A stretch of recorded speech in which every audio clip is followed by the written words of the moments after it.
Welcome to Mayoral Candidates, a special series on the candidates running for office to be the next mayor of this great city of Calgary.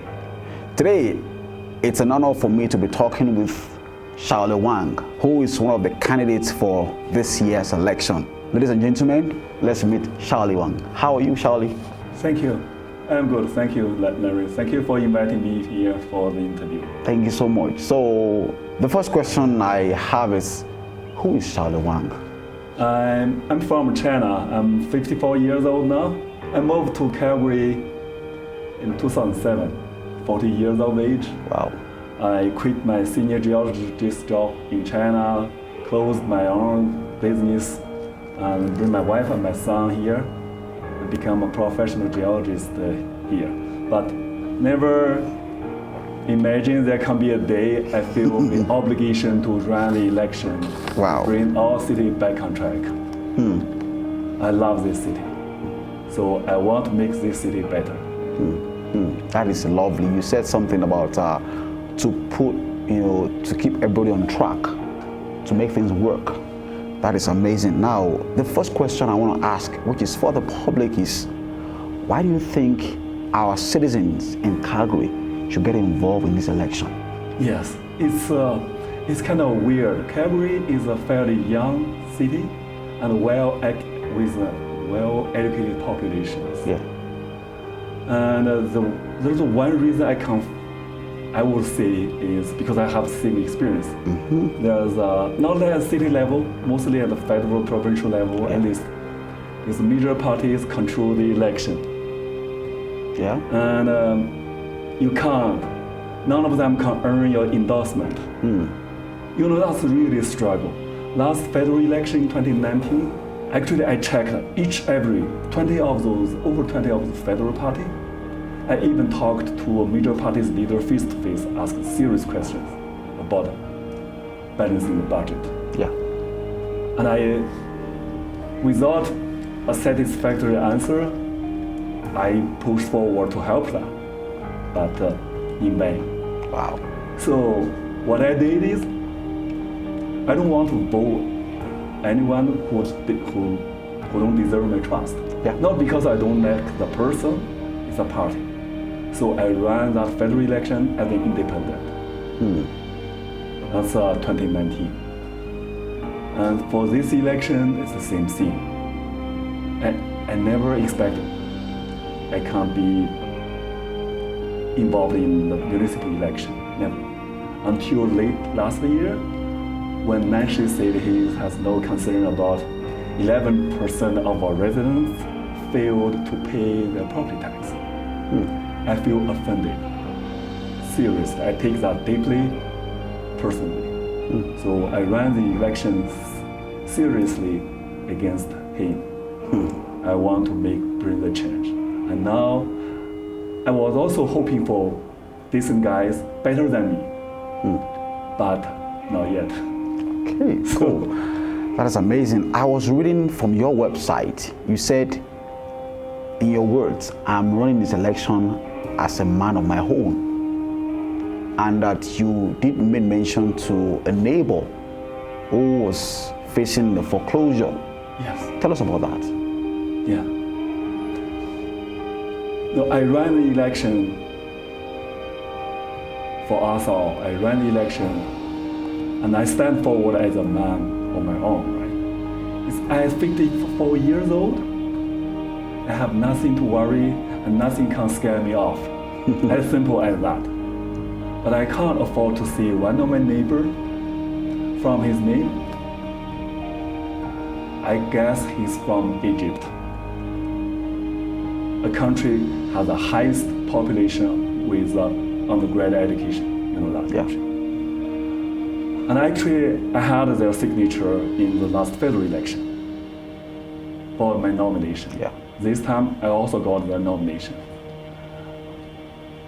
I feel really hesitant to ask them their situation, but I did told them I'm gonna fight for them.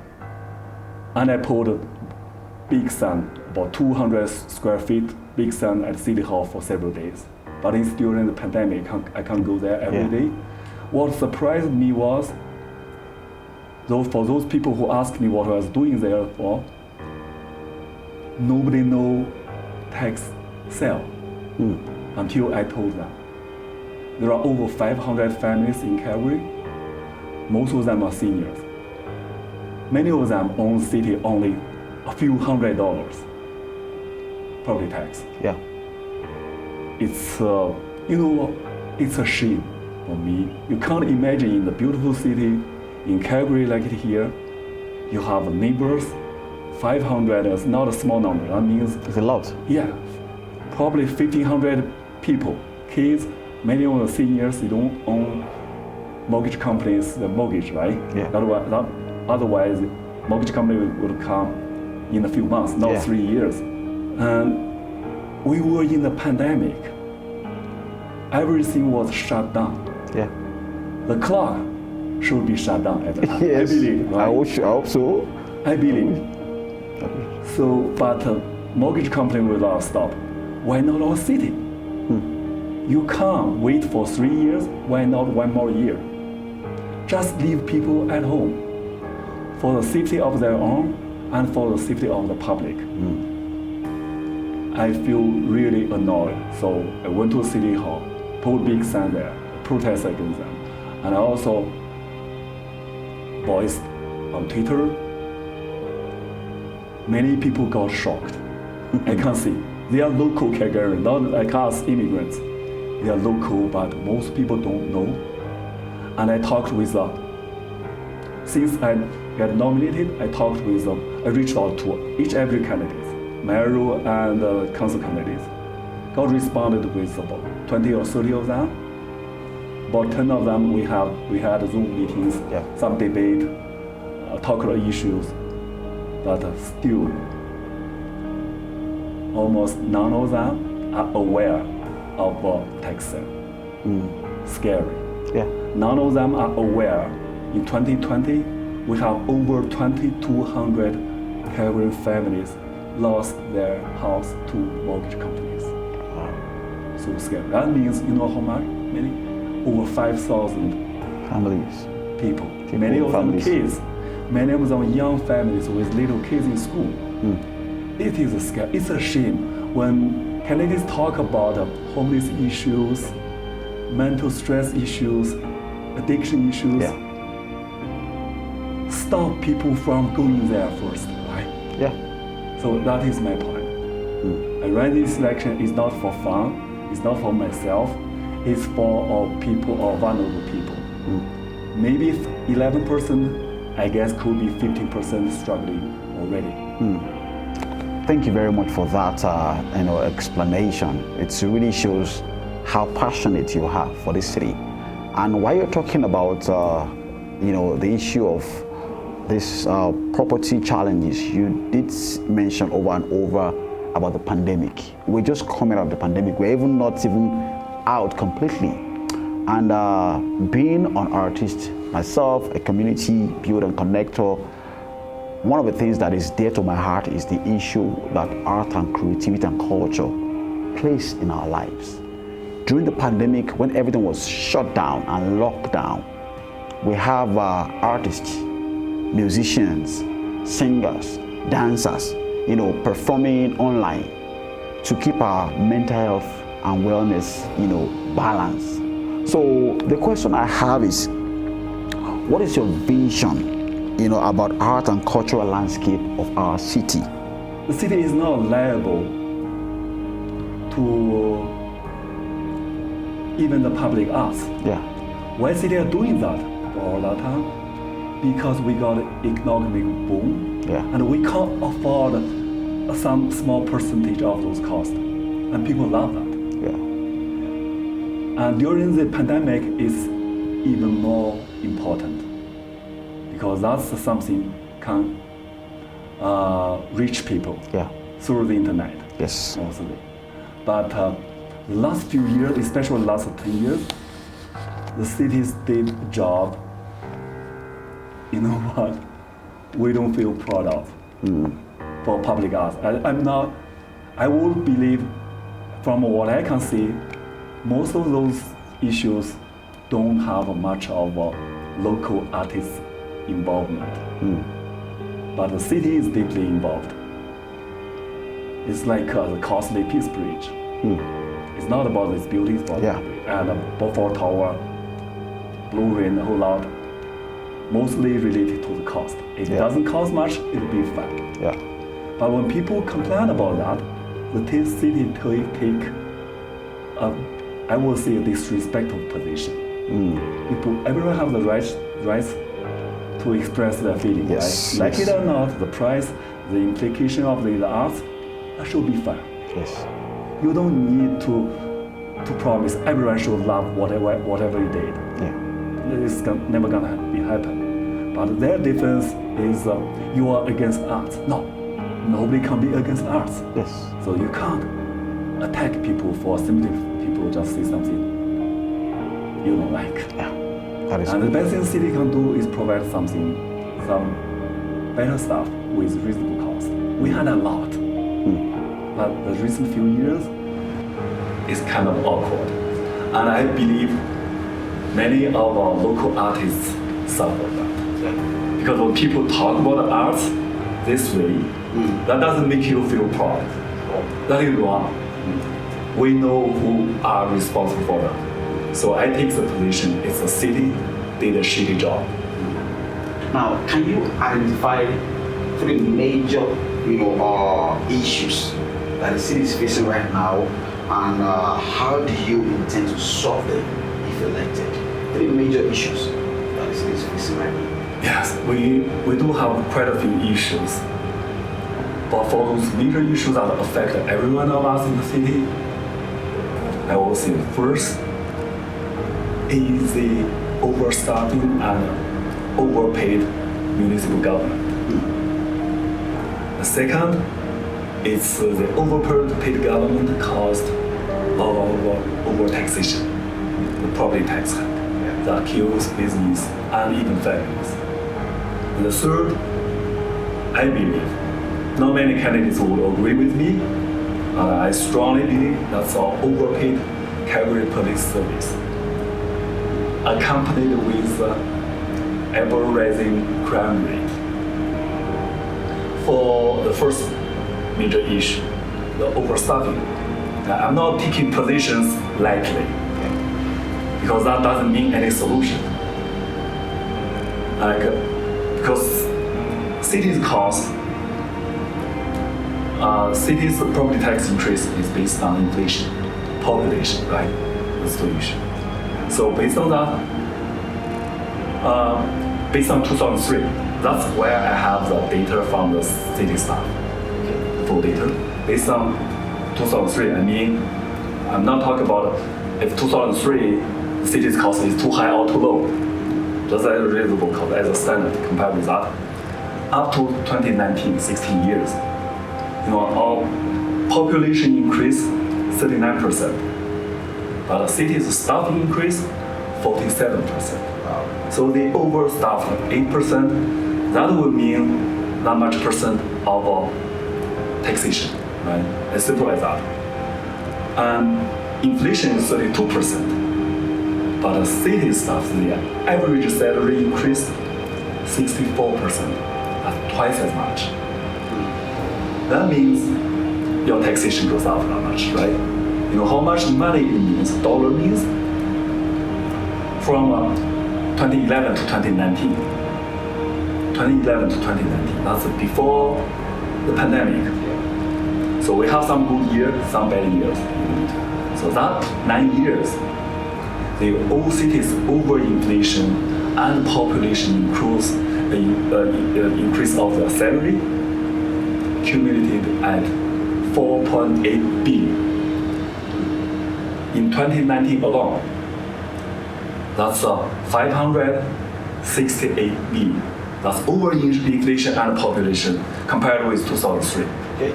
So we can reasonably say that's overtaxation. And how much it means to a household? Over 700 in 2019. To average business, over 7,000 in that year alone. Yeah, that is caused by the overstaffing and overrise salary. So I will cut that. Because there's a reason, there's logic, there's a number there. We need to cut that. If we don't push you to be more efficient, just stay as 2003, right? You deserve that much cut already. But I don't mean we're gonna cut just rudely, because they are all people. Yeah. The city staff are all people. And you know what that 4.8 billion in that 9 years means to our tax? That's 4.6, that's our second major issue, that's property tax. That means we got 4.6 billion over taxation. That means the per capita base over inflation within that 9 years, 2019 to 2019. There's no pandemic you complain than that 9 years. That is why even people with a decent job, they can feel the pain. They feel it's not reasonable. And for people with a fixed income or low income, it's just a disaster. That is why we got 11% residents failed to pay their property tax in 2020, even with a 3 months extension.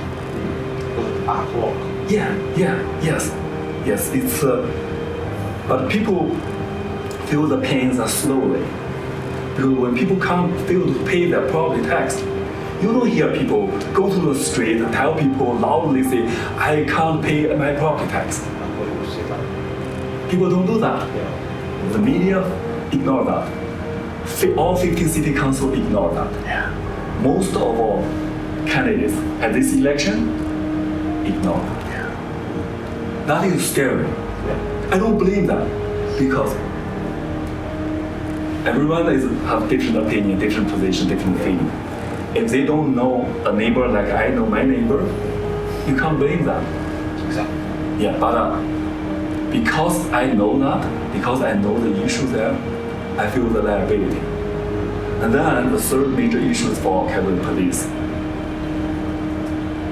There are many people believe, not only here, in many cities in North America, they believe police, we should give whatever they ask. Cannot, because crime rate is going up everywhere. But the problem is, there should be a limit. So what give them when you ask? Yes. Also based on 2003.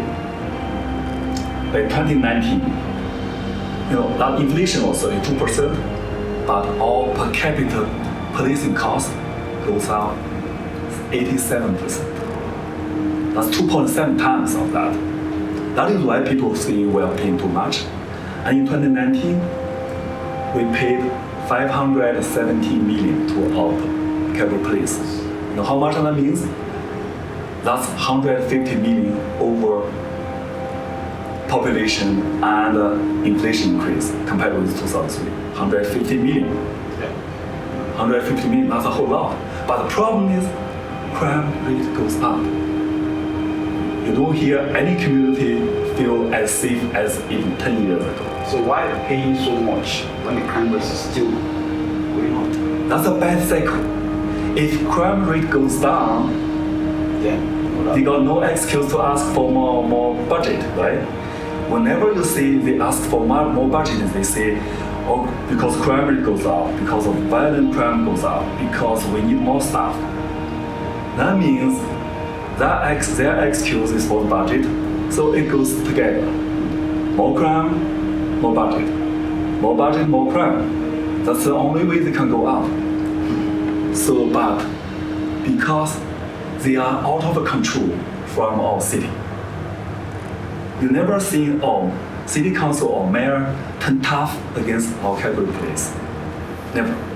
I'm not saying they need to, but there's a moment you need, because there are quite a few police brutality cases in Calgary. Quite a few. The last few years. And we have more than every major city in Canada. This is a shameful #1 in the last few years. But you don't see city council or mayor turn tough against them. I feel the pain. I feel extreme pain when our innocent citizens got victimized by our police. Some got even killed. Some got seriously injured. You know that case. But I don't seriously blame each every or police because that's a systematic issue. Which needs to be systematically dealt with. Yes, they don't want to be hated by the citizens. They want to be respected by us. Why did they do the job? There's some reason hide behind. I don't feel they want to do that. But why they did that? That's a systematic issue. So my goal for those 3 ones, this one is I will restore our police pride. I'm not running against the police. I'm going to push hard toward community policing. That's the only solution. And also, almost every council candidates are promising to lower the crime rate in their communities without a plan. I don't blame them. I take the blame. I will offer them the chance to have the police work with them to lower the crime rate in each every of our community. Thank you very much for that. While you're talking, you did mention about accountability, about safety, and Calgary is a multicultural in this community. People are coming from all over the world and making Calgary home. So the question is, how will you make Calgary a more inclusive society? Yes. Canadian culture is pretty positive. People love to talk about positive things, but not negative stuff. Even in this election, I don't feel it very right when most of the candidates talk about we are very inclusive. So it's like for them, it sounds like they don't have your question in mind. But the problem is we can't do better. Even if you don't agree. Now you see the last few years was tough. There's quite a few times, almost for every major projects in the city, people feel they're not included for the city's decision. Even like the airport tunnel, Winter Olympic, 14th Street, Southwest BRT, quite a few. Name them, quite a few. People don't feel inclusive. So that's an issue. And also, when we got a costly several $1 million plebiscite for Winter Olympic, it came like non-binding. What does it mean? I will say, if that can be a non-binding, cost some millions of dollars can be non-binding, why our election can't be non-binding? So we can kick you out anytime we like, right? Why 4 years? No, anytime we like, because non-binding. So that's not right. When they start costly, what I'm going to do is I'm going to push for plebiscite. If there's a voice that strong, like our Winter Olympics, like our arena project, like our Green Line, if needed, I will push forward for plebiscite, binding plebiscite. More than that, I would love to put my names into that plebiscite. If I stand position against the majority of the public, you kick me out from the plebiscite. Why I got only 43.6% of the vote at my position, right, for the Winter Olympic. Why? How can I shamelessly sit in that office for another few years? It shouldn't be like that. If you believe you listen, you're a good listener, you work for your community, and you have the resources actually, right? And now you fail to listen to the majority of the public, you failed your job, you should quit. So that's what I'm gonna do. I can't, because legally you can't push other councils to do that, but I may push that with the public support. If I can persuade the public, that's the right thing the city should do. Because that would be put a leash on every city councils, including the mayor. So if you push for the people to go to a plebiscite, costly plebiscite, there's consequences. Something like that. Yeah. If you believe you are right, you represent the majority of the public, why are you so scared? Yeah, it's amazing. Now, talking in terms of city staff, trust, talking in terms around the center of excellence in Calgary. I'm talking specifically about the downtown.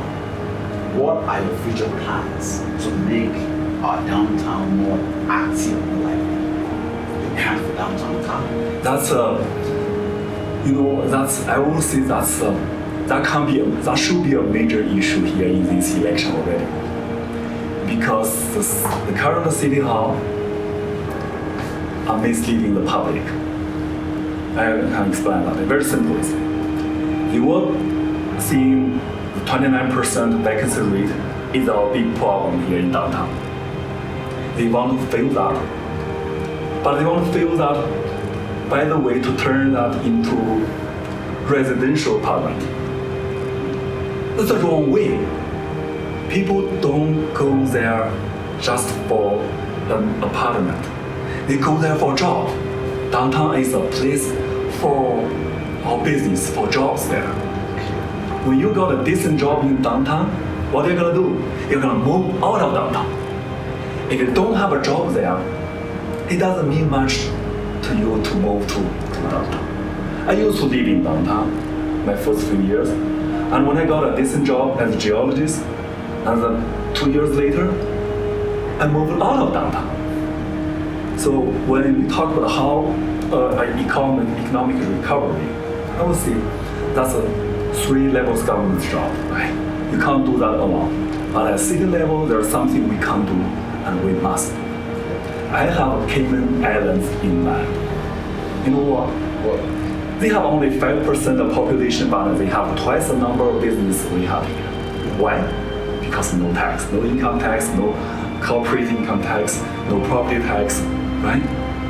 So lower tax can attract all the businesses mostly.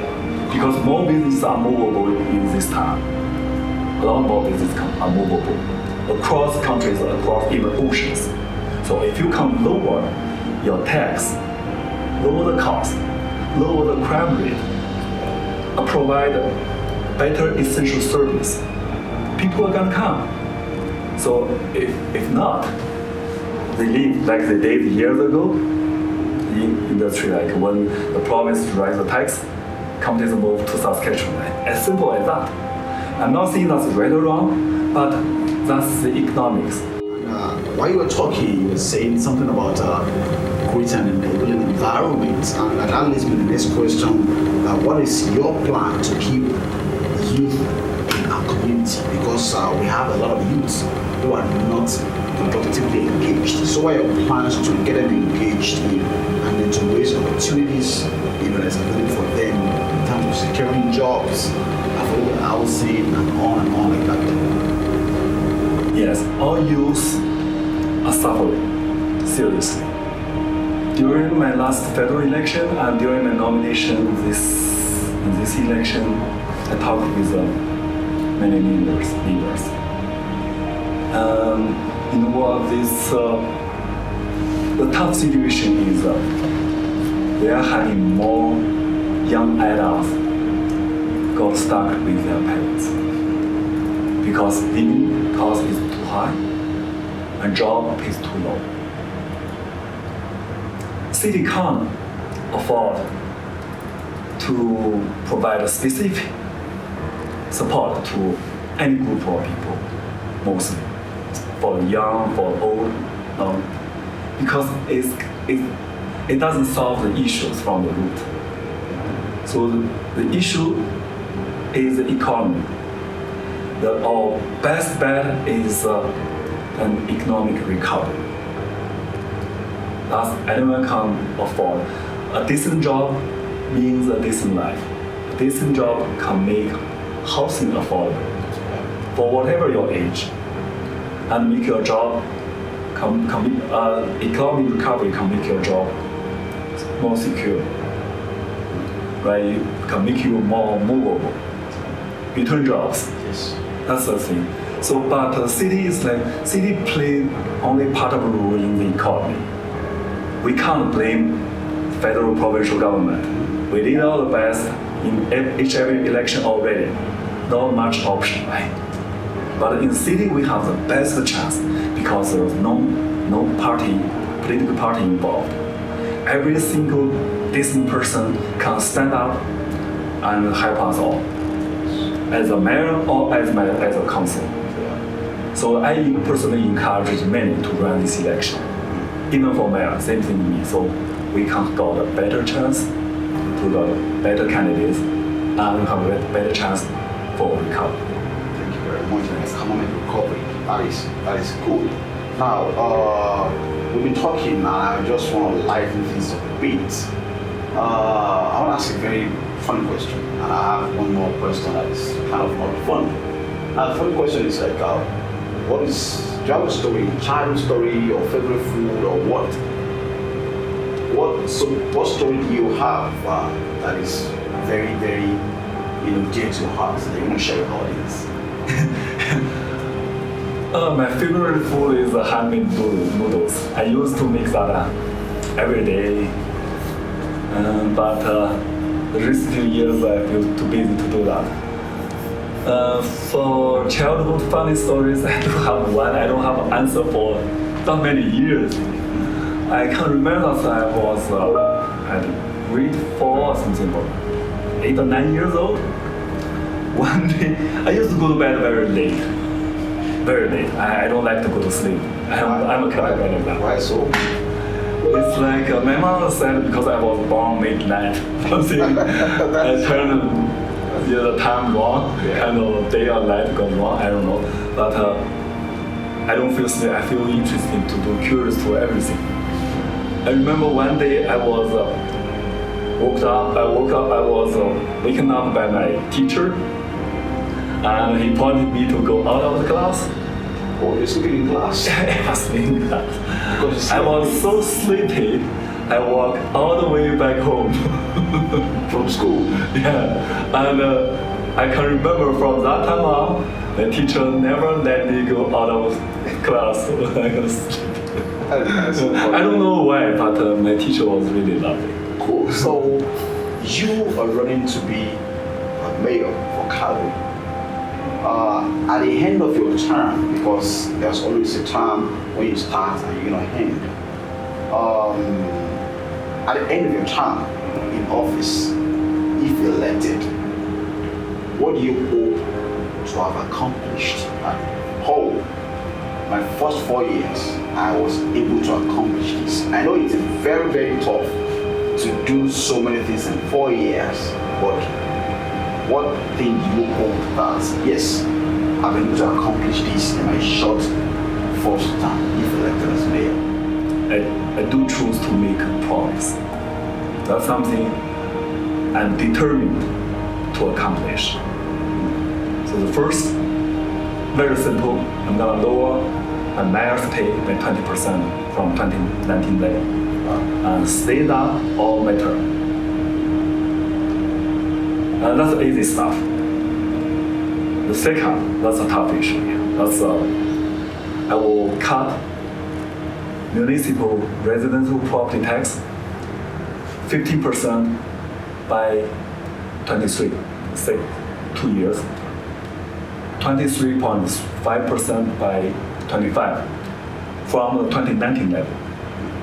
Yeah, I told you the numbers because the city overtaxed us. So I'm going down, not all the way down to the inflation population growth level, but it's already very hard. And that would mean $400 per household. But in 2019, city overtaxed 700.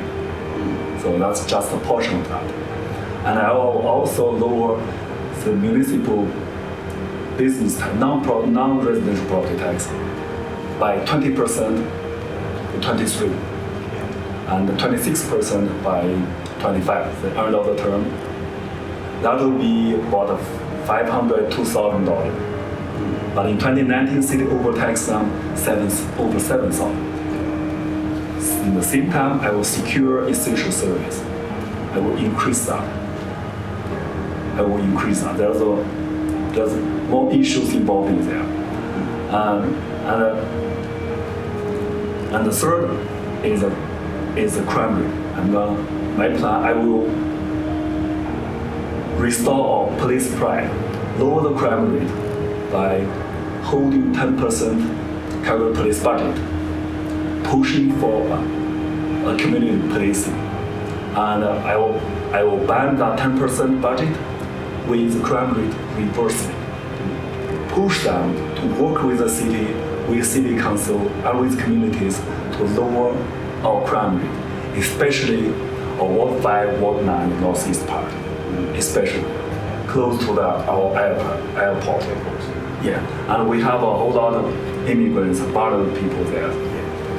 They paid over $400 per year per person, and they deserve a secure life in the community. So that's the thing. And I will initiate a 20,000 property tax credit to our seniors. I talk with people 70, 80, some even 90 years old. It's not right to have them to pay our provincial property tax, that is called education tax, right? To their great grandkids. It's unfair. So that property tax means respect to our seniors. I will fix, we have over 500 families in the town, Crescent Heights, Kensington. They have their water pipe that contaminated for nearly a century, right from the 40s last century. City got that issue for many years, since at least 2014. They don't have a plan yet. So I will fix that. I will treat that as a health emergency. I will also fix that 14th Street Southwest BRT issue. City fight against the 12 communities very intensely a few years ago. I feel those people deserve a serious apology from our city, from our mayor. They refuse to do that, I will do that for them. I will push for a community-based plebiscite for that BRT, because that BRT is empty there. And I also, other big issues, there's so many. I will hold the Green Line, I will hold the arena, I will hold the Calgary Municipal Land Corporation's expanding renovation projects, those billion-dollar projects, downtown projects, because of what? Because of the regressive nature of our property tax. That means low-income families pays higher percentage of the income to the property tax. So by using that tax for those projects, it's unfair. Yeah. Not like our federal or provincial government with the progressive tax. The higher income families pays higher percentage of our income to our big projects. Yeah. That is reasonable. That's more affordable to the society. But our city's property tax, overtaxation, cause poverty, cause mental stress. I want to be the cheapest mayor of Calgary by two means. One is a mayor with the cheapest campaign. Will definitely without corporation or political party support. Definitely. Second, I want to be the cheapest mayor for the city, because I'm going to charge you less than anyone else. I will lower the tax, but increase the service. There's a logic there, because I told you where our money is spent. In 9 years, 4.8 billion overspending to their salary. So, Shaoli, all the data that you've given so far, how do you come about them? So those data as the spending, taxation, policing costs, staffing, inflation, population growth, all those data from city's annual report. Okay. And why I started from 2003 is because I have, for all those data, I only got access up to that time. I got some to 1998, but mostly from 2003. Maybe city have those data available for the public, but I haven't found access to that yet. I did contact the city councils for some of the data. They have none. It's in the city. I assume that it should be on record, all the activities, and that they should to report back to the public. And that's why there are public archive where you can go to make inquiries and a report on this so date of what happens. Yes, for those details, there's an issue here I really want to tell the public. I was telling to the public on Twitter for a couple of months. You know that when the provincial government is asking for a fair deal to the federal government, remember that? Recently, very hot topic. And our city council is asking a fair deal from the province. They were seeing 40% of our property tax go to the province. That means our education tax. Not true. You know what? In 2020, last year, 29%, to be accurate, 29.3% of our property tax go to the province. That is far from 40%. It used to be some 40%, that's 20 years ago. Why it goes down, provincial part goes down now, it's because our provincial property tax goes pretty much along the inflation. Let me give you the data. From 2003 to 2019, inflation was 32%. Our provincial property tax on a per capita basis goes up 35%. It's just about 10% higher than inflation. But our municipal property tax, residential property tax goes up 129%. So you're 4 times higher than inflation. And for per business, that's 103%. Still over 3%, 3 times. So that is why our provincial property tax share goes down. They didn't charge us less. It's because the city charges us too much. So that makes city's share higher. Not 40%, not even close. So that was misleading. By claiming 40% from the provincial government, they are misleading the public. They were saying, we didn't overcharge you, the province did that. But why the provincial government didn't argue with them? They don't even bother to argue with these guys. Everyone has that number, so I post those numbers on there. On Twitter, nobody dare to argue with me because I'm not taking a position, because I have no interest to take a position for anyone or against anyone. I ran this election, it's not for me. It's not for me. So it's based on the facts. If without facts, without logic, without knowledge of the law, every promise is going to be a lie from the time you say that.